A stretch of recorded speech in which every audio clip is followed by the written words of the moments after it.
When you have 21 minutes to speak, 2 million years seems like a really long time. But evolutionarily, 2 million years is nothing. And yet in 2 million years, the human brain has nearly tripled in mass, going from the 1¼ pound brain of our ancestor here, habilis, to the almost 3-pound meatloaf that everybody here has between their ears. What is it about a big brain that nature was so eager for every one of us to have one? Well, it turns out when brains triple in size, they don't just get 3 times bigger, they gain new structures. And one of the main reasons that our brain got so big is because it got a new part called the frontal lobe, and particularly a part called the prefrontal cortex. Now, what does a prefrontal cortex do for you that should justify the entire architectural overhaul of the human skull in the blink of evolutionary time? Well, turns out the prefrontal cortex does lots of things, but one of the most important things it does is it is an experience simulator. You know, pilots practice in flight simulators so that they don't make real mistakes in planes. Human beings have this marvelous adaptation that they can actually have experiences in their heads before they try them out in real life. This is a trick that none of our ancestors could do, that no other animal can do quite like we can. It's a marvelous adaptation. It's up there with opposable thumbs and standing upright in language as one of the things that got our species out of the trees and into the shopping mall. Now, all of you have done this. I mean, you know, Ben & Jerry's doesn't have liver and onion ice cream, and it's not because they whipped some up, tried it, and went yuck. It's because without leaving your armchair, you can simulate that flavor and say yuck before you make it. Let's see how your experience simulators are working. Let's just run a quick diagnostic before I proceed with the rest of the talk. Here's 2 different futures that I invite you to contemplate, and you can try to simulate them and tell me which one you think you might prefer. One of them is winning the lottery. This is about $314 million, and the other is becoming paraplegic. So just give it a moment of thought. You probably don't feel like you need a moment of thought. And interestingly, there are data on these 2 groups of people, data on how happy they are. And this is exactly what you expected, isn't it? But these aren't the data. I made these up. These are the data. You failed the pop quiz and you're hardly 5 minutes into the lecture. Because the fact is that a year after losing the use of their legs and a year after winning the lotto, lottery winners and paraplegics are equally happy with their lives. Now, don't feel too bad about failing the first pop quiz because everybody fails all of the pop quizzes all of the time. The research that my laboratory has been doing, that economists and psychologists around the country have been doing, have revealed something really quite startling to us. Something we call the impact bias, which is the tendency for the simulator to work badly. For the simulator to make you believe that different outcomes are more different than in fact they really are. From field studies to laboratory studies, we see that winning or losing an election, gaining or losing a romantic partner, getting or not getting a promotion, passing or not passing a college test, on and on, have far less impact, less intensity, and much less duration than people expect them to have. In fact, a recent study, this almost floors me, a recent study showing how major life traumas affect people suggests that if it happened over 3 months ago, with only a few exceptions, it has no impact whatsoever on your happiness. Why?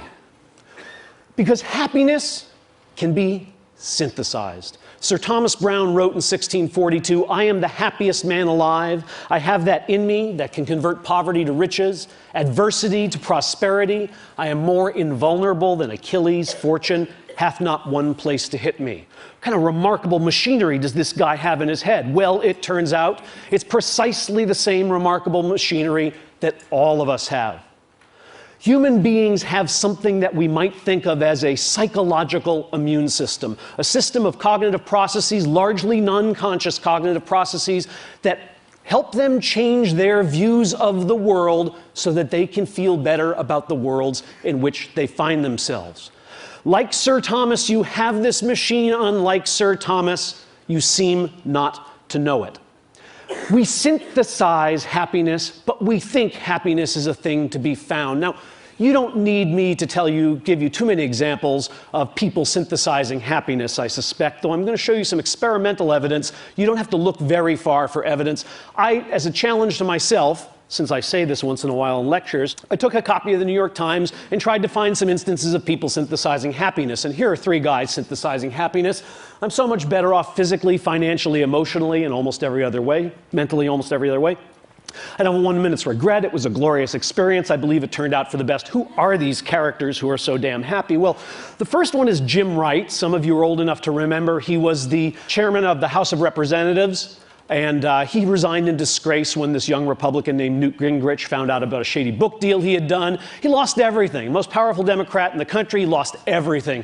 He lost his money, he lost his power. What does he have to say all these years later about it? I am so much better off physically, financially, mentally, and in almost every other way. What other way would there be to be better off? Vegetably, minerally, animally? He's pretty much covered in there. Maurice Bickham is somebody you've never heard of. Maurice Bickham uttered these words. Upon being released, he was 78 years old. He'd spent 37 years in Louisiana State Penitentiary for a crime he didn't commit. He was ultimately exonerated at the age of 78 through DNA evidence. And what did he have to say about his experience? I don't have 1 minute's regret. It was a glorious experience. Glorious! This guy is not saying, well, yeah, there's some nice guys. They had a gym. It's glorious, a word we usually reserve for something like a religious experience. Harriet Langerman uttered these words, and he's somebody you might have known but didn't, because in 1949 he read a little article in the paper about a hamburger stand owned by these 2 brothers named McDonald's, and he thought, that's a really neat idea. So he went to find them. They said, we'd give you a franchise on this for $3,000. Harry went back to New York, asked his brother, who was an investment banker, to loan him the $3,000, and his brother's immortal words were, you idiot, nobody eats hamburgers. He wouldn't lend him the money, and of course, 6 months later, Ray Kroc had exactly the same idea. It turns out people do eat hamburgers, and Ray Kroc, for a while, became the richest man in America.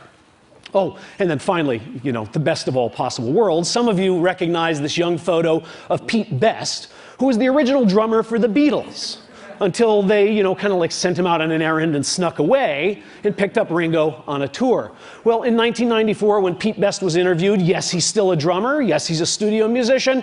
He had this to say, I'm happier than I would have been with the Beatles. Okay, there's something important to be learned from these people, and it is the secret of happiness. Here it is, finally, to be revealed. First, accrue wealth, power, and prestige, then lose it. Second, spend as much of your life in prison as you possibly can. Third, make somebody else really, really rich.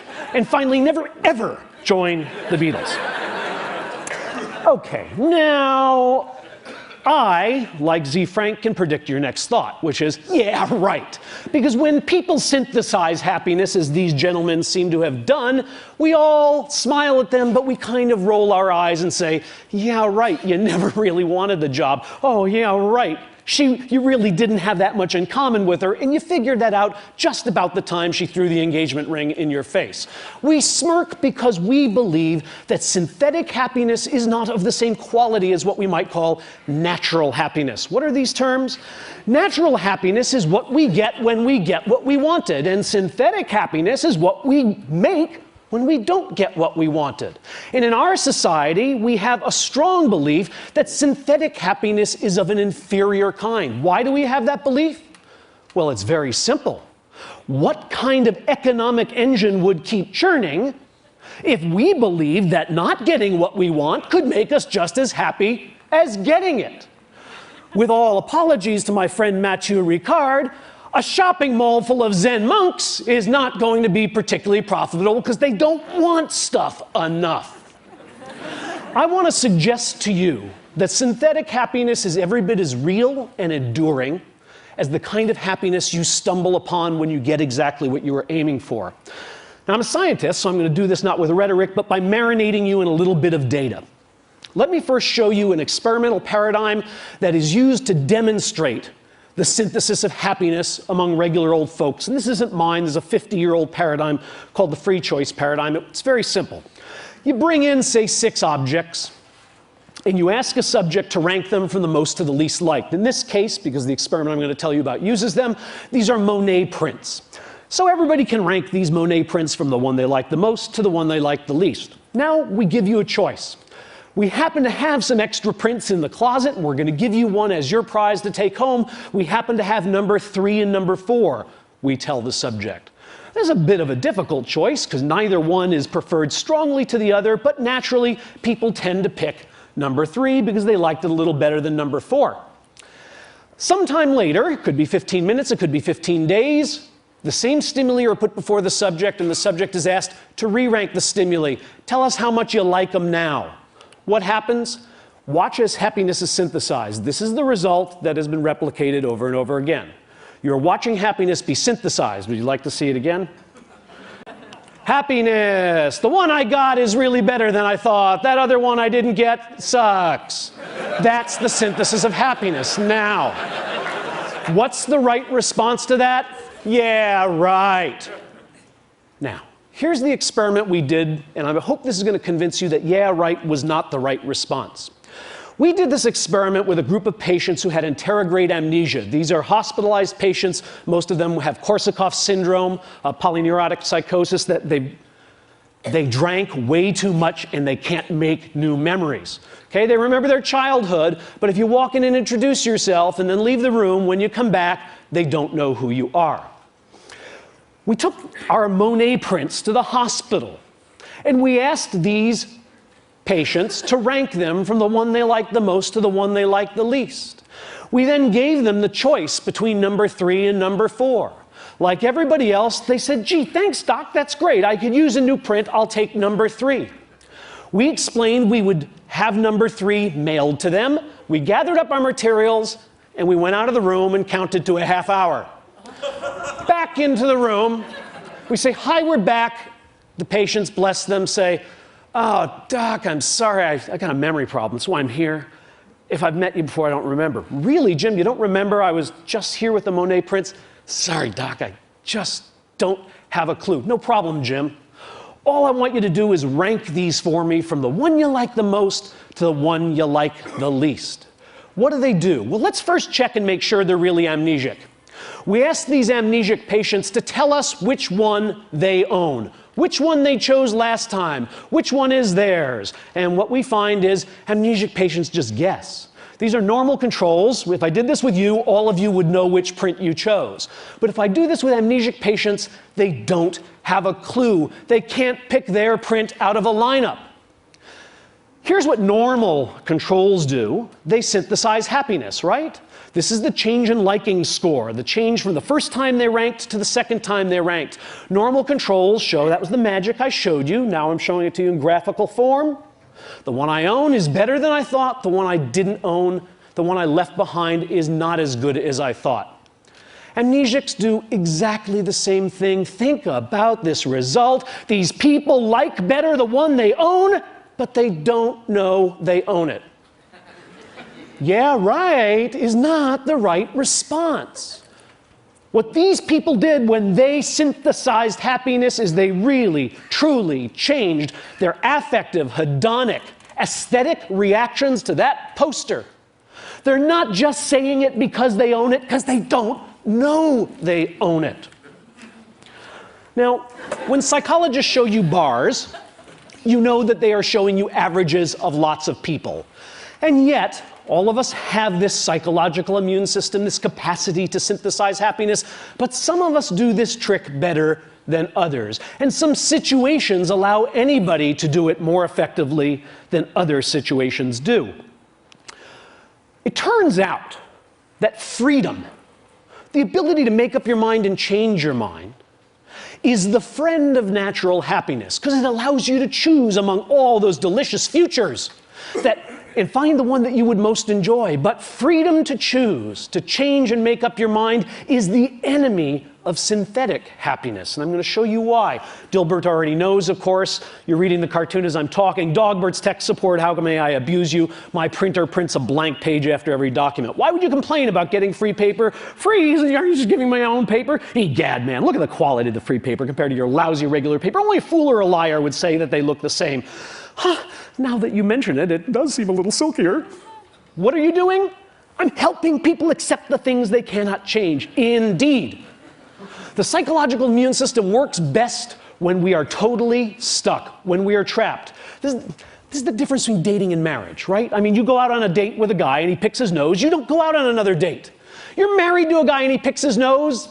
Yeah, he has a heart of gold, don't touch the fruitcake, right? You find a way to be happy with what's happened. Now, what I want to show you is that people don't know this about themselves, and not knowing this can work to our supreme disadvantage. Here's an experiment we did at Harvard. We created a photography course, a black and white photography course, and we allowed students to come in and learn how to use a darkroom. So we gave them cameras, they went around campus, they took 12 pictures of their favorite professors in their dorm room and their dog and all the other things they wanted to have Harvard memories of. They bring us the camera, we make up a contact sheet, they figure out which are the 2 best pictures, and we now spend 6 hours teaching them about darkrooms, and they blow 2 of them up and they have 2 gorgeous 8x10 glossies of meaningful things to them, and we say, which one would you like to give up? They say, I have to give one up? Oh yes, we need one as evidence of the class project. So you have to give me one, you have to make a choice, you get to keep one, and I get to keep one. Now, there are 2 conditions in this experiment. In one case, the students are told, but if you want to change your mind, I'll always have the other one here, and in the next 4 days before I actually mail it to headquarters, I'll be glad to, headquarters. I'll be glad to swap it out with you. In fact, I'll come to your dorm room and just give me an email. Better yet, I'll check with you. You ever want to change your mind? It's totally returnable. The other half of the students are told exactly the opposite. Make your choice, and by the way, the mail is going out, gosh, in 2 minutes to England. Your picture will be winging its way over the Atlantic. You will never see it again. Now, half of the students in each of these conditions are asked to make predictions about how much they're going to come to like the picture that they keep and the picture they leave behind. Other students are just sent back to their little dorm rooms, and they are measured over the next 3 to 6 days on their liking and satisfaction with the pictures. Look at what we find. First of all, here's what students think is going to happen. They think they're going to maybe come to like the picture they chose a little more than the one they left behind, but these are not statistically significant differences. It's a very small increase, and it doesn't much matter whether they were in the reversible or irreversible condition. Wrong-o. Bad simulators. Because here's what's really happening, both right before the swap and 5 days later. People who are stuck with that picture, who have no choice, who can never change their mind, like it a lot. And people who are deliberating, should I return it? Have I gotten the right one? Maybe this isn't the good one. Maybe I left the good one, have killed themselves. They don't like their picture, and in fact, even after the opportunity to swap has expired, they still don't like their picture. Why? Because the irreversible condition is not conducive to the synthesis of happiness. So here's the final piece of this experiment. We bring in a whole new group of naive Harvard students, and we say, we're doing a photography course, and we can do it one of 2 ways. We could do it so that when you take the 2 pictures, you'd have 4 days to change your mind, or we're doing another course where you take the 2 pictures and you make up your mind right away and you can never change it. Which course would you like to be in? Duh! 66% of the students, 2/3, prefer to be in the course where they have the opportunity to change their mind. Hello? 66% of the students choose to be in the course in which they will ultimately be deeply dissatisfied with the picture. Because they do not know the conditions under which synthetic happiness grows. The bard said everything best, of course, and he's making my point here, but he's making it hyperbolically. 'Tis nothing good or bad, but thinking makes it so. It's nice poetry, but that can't exactly be right. Is there really nothing good or bad? Is it really the case that gallbladder surgery and a trip to Paris are just the same thing? Nah, that seems like a one-question IQ test. They can't be exactly the same. In more turgid prose, but closer to the truth, was the father of modern capitalism, Adam Smith, and he said this. This is worth contemplating. The great source of both the misery and disorders of human life seems to arise from overrating the difference between one permanent situation and another. Some of these situations may no doubt deserve to be preferred to others, but none of them can deserve to be pursued with that passionate ardor which drives us to violate the rules either of prudence or of justice, or to corrupt the future tranquility of our minds either by shame from the remembrance of our own folly or by remorse for the horror of our own injustice. In other words, yes, some things are better than others. We should have preferences that lead us into one future over another. But when those preferences drive us too hard and too fast because we have overrated the difference between these futures, we are at risk. When our ambition is bounded, it leads us to work joyfully. When our ambition is unbounded, it leads us to lie, to cheat, to steal, to hurt others, to sacrifice things of real value. When our fears are bounded, we're prudent, we're cautious, we're thoughtful. When our fears are unbounded and overblown, we're reckless and we're cowardly. The lesson I want to leave you with from these data is that our longings and our worries are both to some degree overblown because we have within us the capacity to manufacture the very commodity we are constantly chasing when we choose experience. Thank you.